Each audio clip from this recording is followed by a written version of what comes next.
Hey everyone, so here's Bubbles the no-sew pocket turtle. And you probably have noticed that with a lot of no-sew patterns, especially with the no-sew legs, the chain legs, that you end up getting a hole. And this is very normal, but some people don't really like it. In the pattern, I did suggest that you can stitch them closed. But if you don't like that idea, I wanted to make this video to show you an easier way on how to get those closed. Alright, so right here I did the tail. Now instead of going on to the next stitch like the pattern calls for, we're going to go back in that same back loop and just do a simple slip stitch.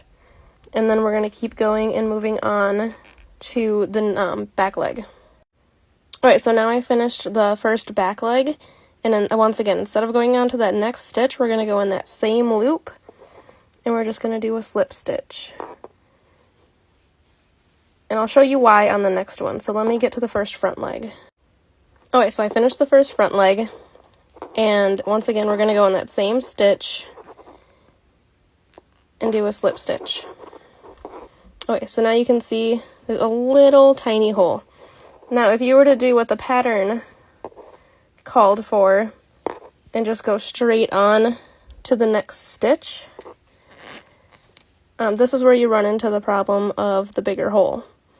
So instead of going on, like the pattern says, do that slip stitch and then continue on as the pattern is written, and it will give you a much smaller hole between the shell and the legs. Okay, so I finished doing all the legs and attaching the head, and I did the slip stitch in there instead of moving on to the next one. But everything else is done the same, like how to attach the head, all the count of the legs and everything, and just added the slip stitch. I do recommend putting in a stitch marker before starting with a new color, because now you know where to start.